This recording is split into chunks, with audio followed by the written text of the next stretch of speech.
Hello students, आपका स्वागत है आपके अपने यूट्यूब चैनल बायोलॉजी एडुटेनर में। Myself Sundaram Pandey.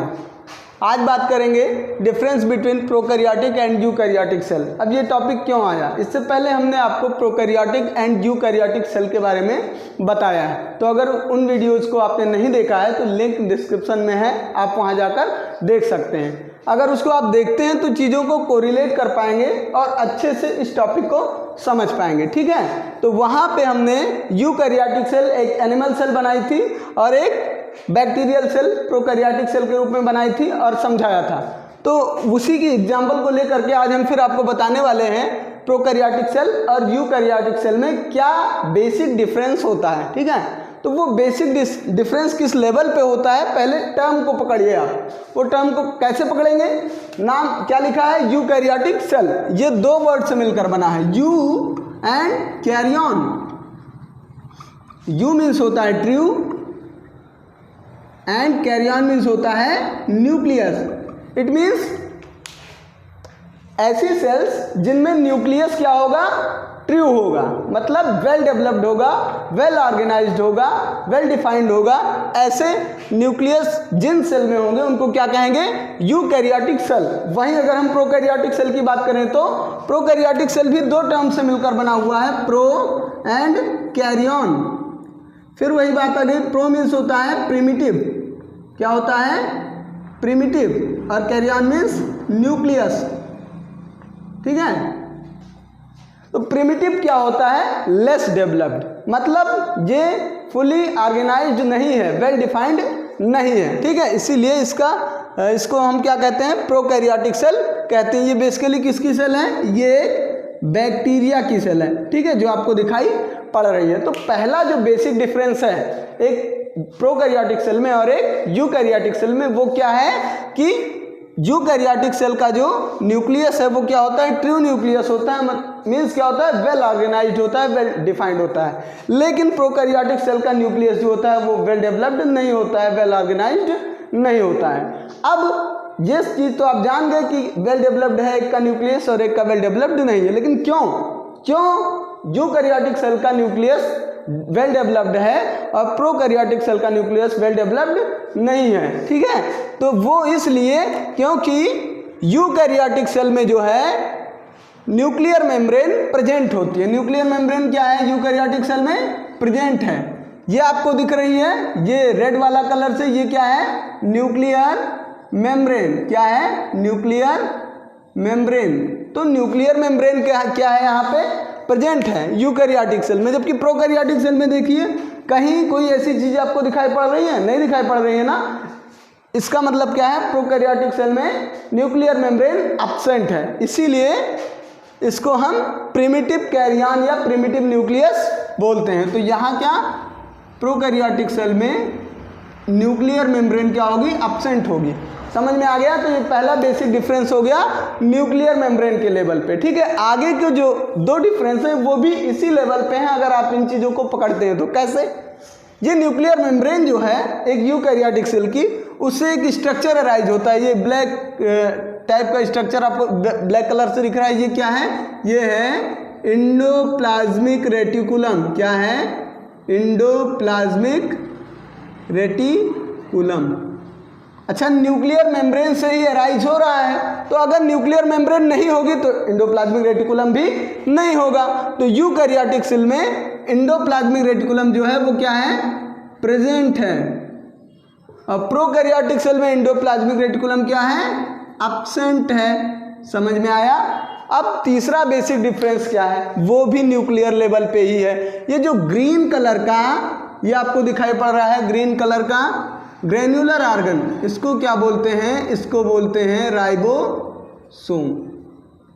ठीक है, यहाँ भी राइबोसोम है, यहाँ भी राइबोसोम है। वो राइबोसोम साइटोप्लाज्म में होता है। ये जो है आपका, ये क्या है, ये राइबोसोम है एक बैक्टीरियल सेल का। बैक्टीरियल सेल का राइबोसोम ये आपको दिखाई पड़ रहा होगा। लेकिन जो राइबोसोम एंडोप्लाज्मिक रेटिकुलम के ऊपर होते हैं, एंडोप्लाज्मिक रेटिकुलम के सरफेस पे पाए जाते हैं, जो कि यहाँ दिख रहा है आपको, उनको कहते हैं एटीएस राइबोसोम। क्या कहते हैं, एटीएस राइबोसोम। बट जो फ्री फॉर्म में साइटोप्लाज्म में पाए जाते हैं उनको क्या कहते हैं, 70s राइबोसोम। तो न्यूक्लियस जैसी कोई बात प्रोकैरियोटिक सेल में होती नहीं है, तो राइबोसोम जो होगा वो कहाँ होगा, वो सीधे सीधे साइटोप्लाज्म में होगा, इसीलिए उसको क्या कहेंगे, 70s राइबोसोम। मतलब प्रोकैरियोटिक सेल में जो राइबोसोम होता है वो कैसा होता है, 70s राइबोसोम होता है, जबकि यूकैरियोटिक सेल में जो राइबोसोम होता है वो क्या होता है, 80s राइबोसोम होता है। ये बेसिक चीज हो गई। अगली चीज है सेल डिवीजन।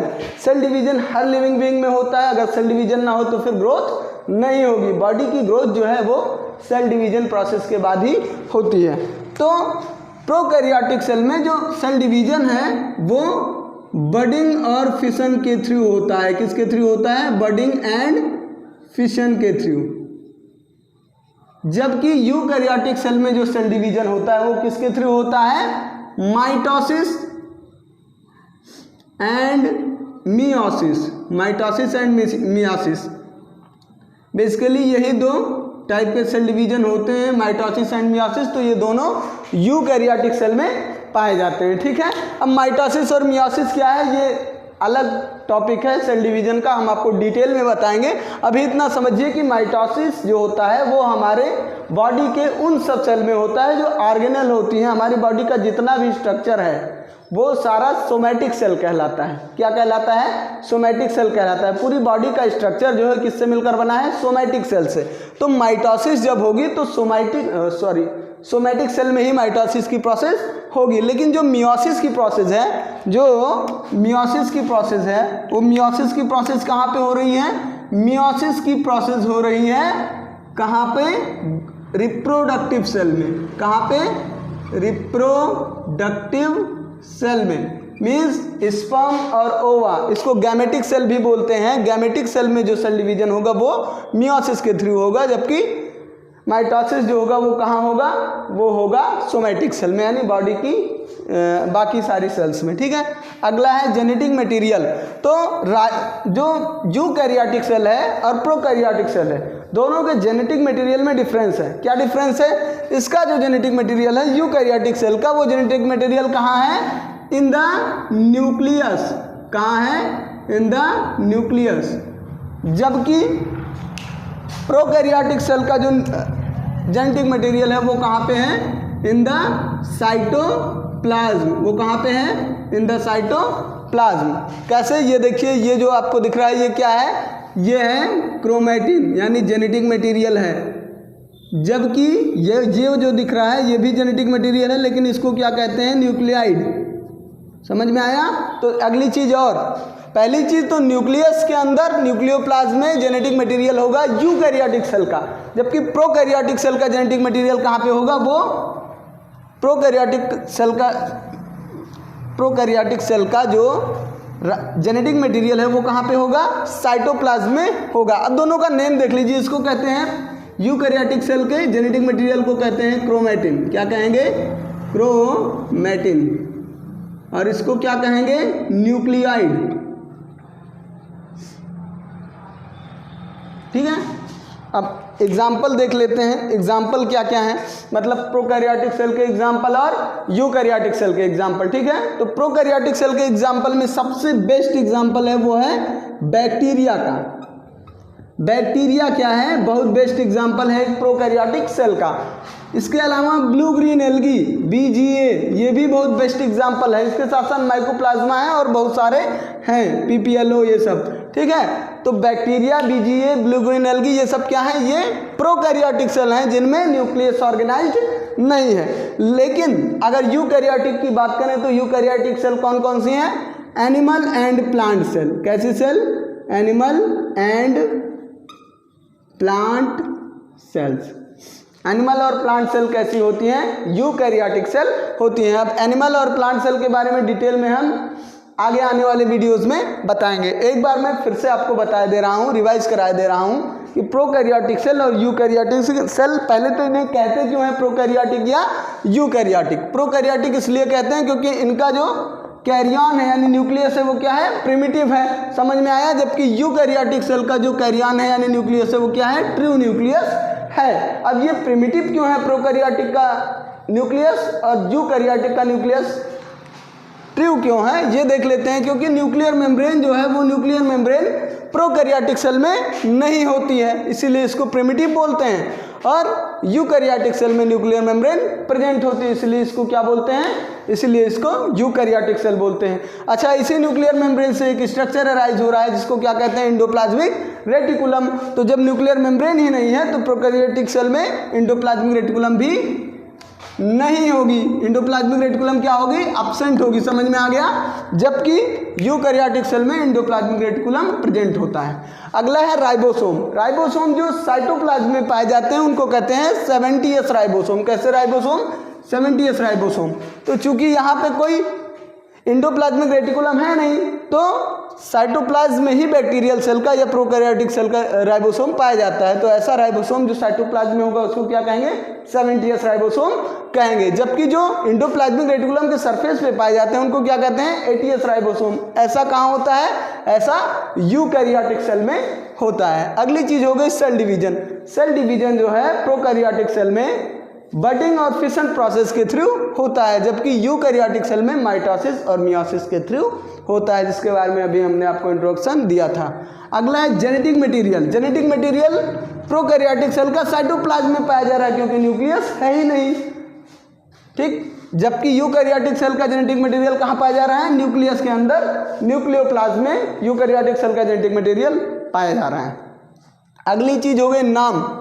नाम देखिए, यूकैरियोटिक सेल का जो जेनेटिक मटेरियल है उसको कहते हैं क्रोमैटिन, जबकि प्रोकैरियोटिक सेल के जेनेटिक मटेरियल को क्या कहते हैं, न्यूक्लियाइड बोलते हैं, ठीक है। एग्जांपल के तौर पे बैक्टीरिया है, ब्लू ग्रीन एल्गी है, माइकोप्लाज्मा है, ठीक है, पीपीएलओ है, प्लूरोन्यूमोनिया लाइक ऑर्गेनिज्म, ठीक है, ये पीपीएलओ का फुल फॉर्म है।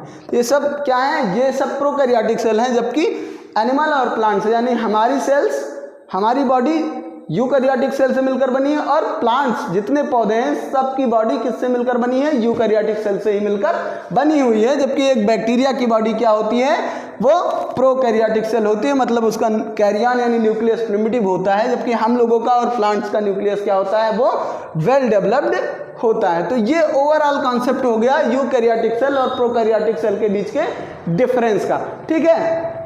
अगर आप पिछले दो वीडियो जो यूकैरियोटिक और प्रोकैरियोटिक सेल के बारे में हमने बताया, उनके स्ट्रक्चर के बारे में, और ये डिफरेंस आप समझ लेते हैं, देख लेते हैं, तो अच्छे से आप इन कॉन्सेप्ट्स को समझ जाएंगे, आगे आपको प्रॉब्लम नहीं होगी, ठीक है। अब आगे आने वाले वीडियोस में हम आपको थोड़ा बहुत वायरस का इंट्रोडक्शन देंगे, क्योंकि वो भी एक माइक्रो ऑर्गेनिज्म है, और फिर उसके बाद में आगे की चीज़ें आपको बताएंगे। स्पेशली 9th और 10th के एनसीईआरटी के जो वीडियोस हैं सीबीएसई बोर्ड के, वो हम आपको प्रोवाइड कराएंगे फुल सिलेबस, ठीक है। साथ ही साथ जो कंपटीशन से रिलेटेड स्टूडेंट्स हैं, जैसे एसएससी की तैयारी कर रहे हैं, बैंकिंग की एसएससी के साथ साथ रेलवे एनटीपीसी की तैयारी कर रहे हैं, या टीटी सीटीईटी, इन सब एग्जाम्स में भी सेकंड पेपर में बायोलॉजी बहुत आता है, ठीक है।